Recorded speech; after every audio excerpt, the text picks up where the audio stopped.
El comedor estaba lleno de sonidos suaves, el tintineo de los cubiertos, el crujir de las sillas cuando alguien se inclinaba para pasar un platillo, y esa risa que siempre parecía un poco forzada, como si todos estuvieran actuando en una obra ensayada. Yo estaba sentada cerca de la punta de la mesa, como siempre en las reuniones familiares en la casa de mi hijo en San Miguel de Allende. Mi plato tenía más palabras que comida. Escuchaba, asentía, sonreía. La voz de Alejandra cortó el aire como un cuchillo bien afilado. Entonces, Paloma dijo, girando su copa de vino con esa seguridad de quien se cree encantadora, ¿cómo se siente ser inservible? Dejó que la palabra flotara, alargándola. Y luego sonrió con dientes perfectos y un tono practicado.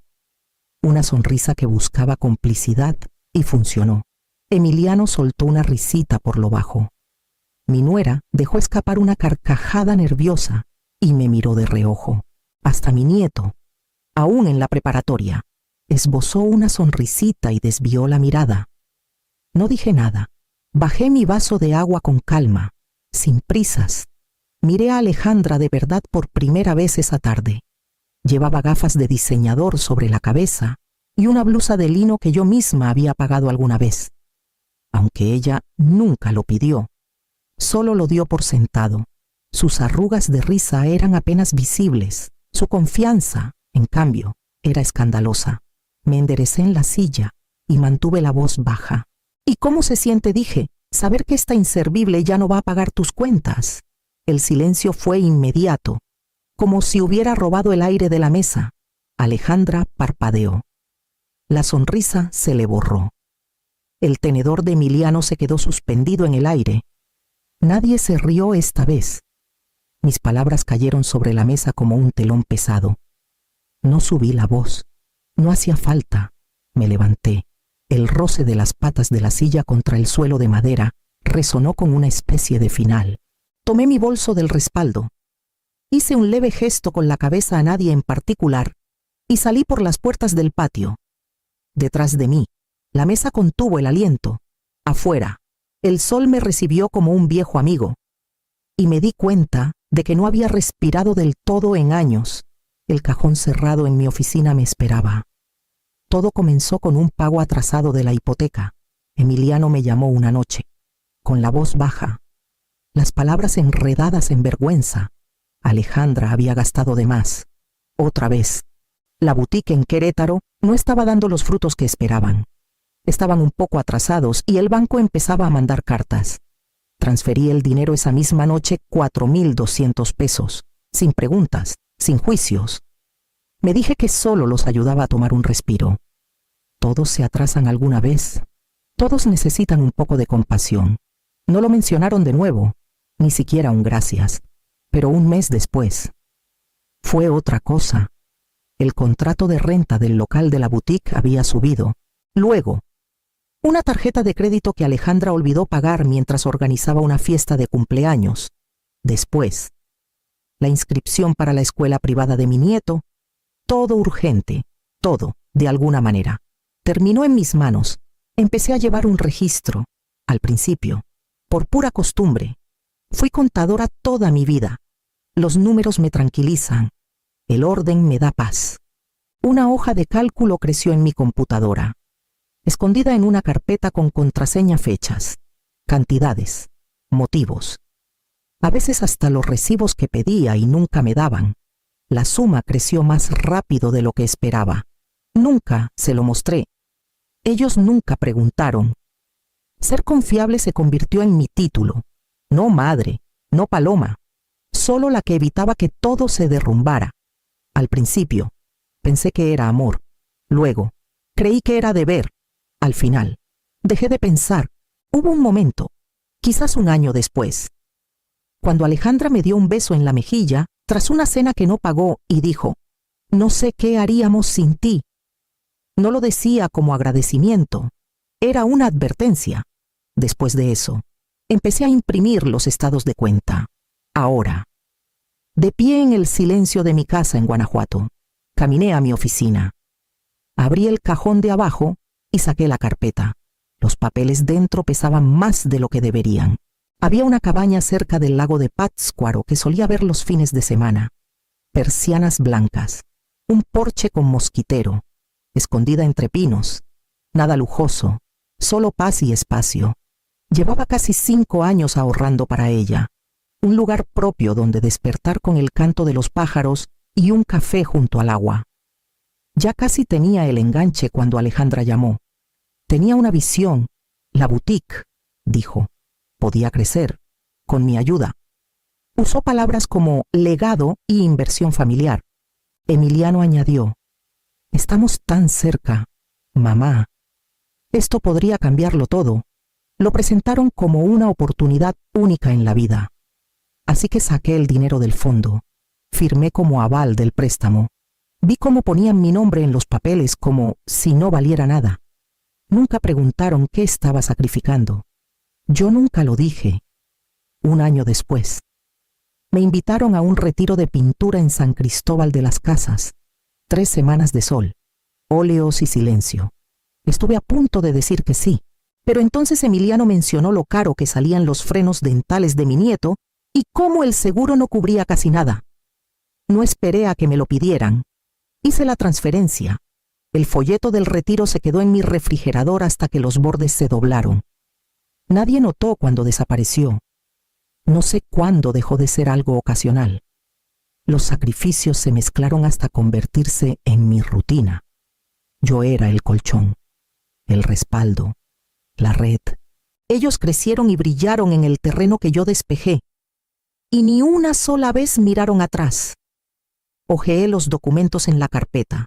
Recibos de la boutique, pagos de la escuela, contratos de préstamos con mi firma limpia en la parte inferior. Alguna vez tuve sueños, y los cambié, uno, por los de ellos. Alejandra nunca vio el costo, pero yo sí, y ya no iba a pagarlo. El pedido llegó justo después del postre. Los platos aún estaban calientes, y los demás se dirigían al patio con copas en la mano cuando Alejandra se quedó atrás, haciéndome una seña hacia la cocina. Conocía esa mirada. Siempre era más amable justo antes de pedir algo. Se apoyó en la barra, con los brazos cruzados, la luz reflejándose en su anillo brillante. Quería platicarte de algo emocionante, dijo, con un tono ligero. La boutique está yendo muy bien. Tengo la oportunidad de rentar el local de al lado. Duplicaríamos el espacio. Tal vez hasta una segunda línea de decoración para el hogar o productos de belleza. Es el siguiente paso. Asentí despacio, esperando. Pero el banco necesita un aval, agregó. Es solo una formalidad. 70,000 pesos. Tú sabes mejor que nadie cómo funciona esto. Sonrió, como si eso fuera un halago. Significaría mucho. La miré. Su pedido era tan familiar como el papel tapiz. Ya podía escuchar el silencio que vendría si decía que sí. La falta de agradecimiento, el olvido. No puedo hacerlo. Alejandra, dije con calma. Parpadeó, luego se rió. ¿Por qué no? No es que estés corta de dinero. ¿Qué haces todo el día? De todos modos, Emiliano entró justo a tiempo para escucharlo y se quedó parado cerca del fregadero. No dijo nada. La miré de frente. Paso mis días exactamente como quiero, y no voy a firmar como aval. Abrió la boca ligeramente. Luego la cerró. Miró a Emiliano, pero él estaba ocupado secando un vaso que no necesitaba secarse. El silencio entre nosotros se alargó demasiado. Sonreí apenas y pasé junto a ellos. Sin gritos, sin drama, solo una respuesta que no necesitaba repetirse. Afuera, el sol estaba bajo, cálido en mi espalda. Salí por la reja sin despedirme y fui a casa a abrir el cajón. La llave estaba donde siempre, dentro de una lata de costura detrás de los libros de contabilidad. Mis manos no temblaron, aunque pensé que lo harían. Abrí el cajón de abajo. Los rieles de metal chirriaron, como si el peso de lo que había dentro fuera demasiado incluso para ellos. La carpeta era gruesa ahora. Más de una década de recibos, transferencias, documentos notariados, contribuciones silenciosas. Cada página tenía un nombre, a veces el mío, a veces el de ellos, pero cada número era mío. Cerca del final estaba el contrato de 2017. Alejandra estaba desesperada entonces. La boutique apenas había sobrevivido sus primeros 2 años. La renta estaba atrasada. El proveedor de inventario amenazaba con demandar. Recuerdo la llamada con claridad. No lloró, pero su voz tenía ese filo roto justo antes del pánico. Emiliano ya había agotado los pocos ahorros que tenían. El banco los había rechazado. No tenía a dónde más acudir. La encontré en un café cerca de la carretera. Tenía el contrato listo, impreso, revisado y notariado. No quería ser imprudente. Si iba a arriesgar 60,000 pesos de mi retiro, necesitaba alguna garantía. Ella no lo leyó con cuidado. Firmó donde le indiqué. 2 veces. Y me devolvió los papeles como si alguien hubiera vuelto a respirar. Lo guardé al día siguiente. Nunca lo mencioné de nuevo. Hasta ahora. La línea era clara, a cambio de un rescate financiero de 60,000 pesos. Paloma Guzmán asume el 52% de la propiedad del helecho dorado. Efectivo de inmediato. Era legal, notariado, silenciosamente vinculante. Debió pensar que lo había olvidado o que nunca lo usaría. Y por un tiempo. Tenía razón. Me convencí de que el silencio era paz, que dejarla fingir mantenía a la familia unida, pero la paz no se construye sobre la negación. Guardé el contrato en un sobre nuevo. Mañana. Ya no estaría en un cajón. Mañana. Se lo entregaría a quien olvidó lo que firmó. Cuando crucé la reja esa tarde, supe que algo había cambiado. No en ellos, al menos no todavía, sino en mí. No hubo drama, ni portazos, ni gritos, solo una frase, tranquila y deliberada, que cayó como una grieta en un cristal. Me fui antes de que se rompiera. Pasaron 3 días. Luego vino el golpe en la puerta. Alejandra estaba rígida, con los brazos cruzados, la mandíbula tensa. Emiliano parecía cansado, de alguna manera más viejo, con los ojos pidiendo que la conversación terminara antes de empezar. Abrí la puerta de par en par y me hice a un lado. ¿Quieren un té?, pregunté. No intentaba ser amable, solo quería mantenerme firme. No venimos por té, espetó Alejandra. Entrando a mi sala sin esperar invitación, Emiliano la siguió despacio. Tomé el sobre del aparador. La carpeta dentro no era gruesa, solo precisa. Años destilados en páginas. Se la di a Emiliano. Me miró, confundido. Y luego abrió el sobre y empezó a leer. Sus ojos se movían despacio, luego más rápido. El color se le fue del rostro mientras pasaba las transferencias. Los recibos de la colegiatura. El contrato notariado. Alejandra dijo, con la voz tensa. ¿Firmaste esto? Ella apenas miró el papel. Es exagerado. Está torciendo las cosas. Eso fue hace años. Es tu firma, dijo él. Y los números son reales. Alejandra cruzó los brazos de nuevo, su tono helado. Está usando esto para controlarnos. Eso es lo que es. Me senté en el sillón frente a ellos. No. Lo estoy usando para dejar de ser invisible. Emiliano me miró entonces. De verdad me miró. Vi el reconocimiento llegar lentamente. Como alguien que se da cuenta de que había estado hablando sobre un silencio demasiado tiempo, Alejandra se negó a mirarme a los ojos. No pedí una disculpa. Sabía que no vendría, pero les había dado la carpeta. Había traído todo a la luz. Lo que hicieran con eso ya no era mío para cargar. A la mañana siguiente, el silencio entre nosotros se rompió en algo más afilado. Volvieron 2 días después, sin tocar esta vez. Solo el sonido del timbre presionado demasiado tiempo. Abrí y encontré a Alejandra ya a media frase. Esto es ridículo, siseó. Eres un parásito, aferrándote a algo que nunca construiste. No me inmuté. Emiliano estaba detrás, con los ojos cansados, parecía no haber dormido. Mamá, dijo en voz baja, podemos hablar, por favor. Esto no vale la pena para destruir a la familia. Esperé. Se frotó las manos. Solo vende tus acciones. Las compraremos directamente. Puedes salir de esto sin más tensiones, sin más conflictos. Los miré a ambos y hablé con calma. No pedí ser dueña, Emiliano. No busqué control. Di un paso adelante cuando nadie más lo hizo. Firmé como aval. Financié, rescaté. Y luego me hice a un lado y los dejé llevarse el crédito. Alejandra abrió la boca, pero levanté la mano. No me estaba aferrando. Estaba sosteniendo las cosas porque pensé que importaba. Ahora que parece que no. Simplemente me niego a desaparecer. Emiliano se movió incómodo. Alejandra me miró fijamente, como si pudiera obligarme a sentir culpa. No voy a renunciar a mi parte, dije. No voy a borrar mi lugar para hacerlos sentir más cómodos. Ninguno respondió. El silencio se alargó. No incómodo, sino definitivo. Una especie de cierre. Luego, sin otra palabra, dieron media vuelta y bajaron los escalones del porche. Cerré la puerta suavemente y dejé que el silencio regresara. Les había dicho que no vendería. Ahora tenía que mostrarles lo que eso significaba. Fui a su casa al día siguiente. No a suplicar, no a discutir, solo a dejar las cosas claras.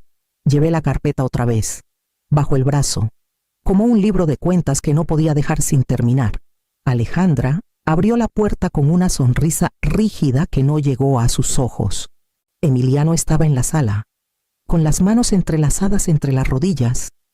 Nadie me ofreció café esta vez. Puse los documentos en la mesa de centro sin ceremonia. No son amenazas, dije.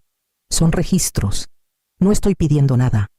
Solo asegurándome de que entiendan lo que ya está firmado. Emiliano hojeó las páginas como antes, más despacio esta vez. Alejandra se quedó apoyada en el marco de la puerta, con los brazos cruzados. ¿Quieres ser la heroína ahora?, preguntó. ¿Es eso? ¿Quieres que nos inclinemos y te demos las gracias? No, dije. Quiero cerrar la cuenta. Soltó una risa cortante. No eres una heroína, solo estás amargada. Siempre has necesitado sentirte importante. Mantuve la voz firme. No estoy aquí para ser la heroína. Fui la contadora. Y ahora la cuenta está cerrada. Emiliano levantó la vista. ¿Qué significa eso? Significa, dije, que lo que construyan de ahora en adelante, o si mantienen la boutique abierta o no, es suyo para cargar. No lo voy a financiar, arreglar ni responder por ello nunca más. Nadie me detuvo cuando me levanté. Tomé la carpeta. Dejé las copias en la mesa y salí. Detrás de mí, el silencio pesaba más que antes. 2 mañanas después, un sobre grueso se deslizó por la ranura de mi correo. El sobre era grueso y oficial. Ya sabía qué era antes de abrirlo. Coacción. Influencia indebida. Alegaban que había manipulado a Alejandra para firmar el contrato de propiedad mientras estaba bajo presión financiera y emocional. Querían que devolviera las acciones, que restauraran el control, que mi nombre desapareciera de todo. Llamé a Clara esa noche. No hizo preguntas, solo me dio un nombre, Margarita Salazar. Litigante retirada, más filosa que el cristal. Leyó el contrato, los estados de cuenta, los correos con el arrendador y los proveedores. Asintió una vez, un gesto que decía que no estaba preocupada. Es un farol, dijo. Lo terminaremos limpio. Y así fue. La audiencia duró menos de 20 minutos. Su abogado habló de emociones. Margarita presentó hechos, fechas, cifras, formularios firmados, marcas de tiempo, mi transferencia de fondos, mi acuerdo de propiedad, mi papel en salvar el negocio del colapso, la jueza. Una mujer de cabello plateado y ojos cansados. Revisó los papeles y luego miró directamente a Alejandra. La evidencia es inquebrantable, dijo. Se concede la moción de desestimación. Alejandra se estremeció al sonido del mazo. Salió del tribunal con Emiliano, con el rostro pálido, los pasos inseguros. Ninguno me miró. Afuera, Margarita se giró hacia mí con un asentimiento. Se acabó, dijo. No pueden tocar tus acciones otra vez, asentí. Pero no me sentí triunfante, solo cansada. Ese cansancio que viene después de que años de silencio finalmente se rompen en verdad. El silencio no llegó de inmediato, se coló poco a poco, como enredadera sobre una cerca. Persistente, deliberado. Primero, los mensajes se espaciaron. Luego, las llamadas desaparecieron por completo. El silencio debería haber dolido, pero en cambio, sentí como si se hubiera despejado un espacio dentro de mí. Sin las transferencias mensuales, el brillo de la boutique comenzó a desvanecerse. Supe por Clara, a través de una amiga, que Alejandra había reducido el inventario y despedido a 2 empleados. Se hablaba de rentas atrasadas, rumores de que los proveedores empezaban a exigir pagos por adelantado. No me regodeé, no deseé su colapso, pero tampoco rescaté.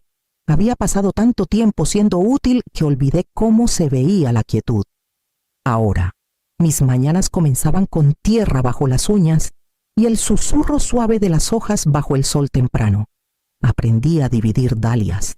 Coseché romero y se lo di a Paulina, que lo usaba para el pan del café de al lado.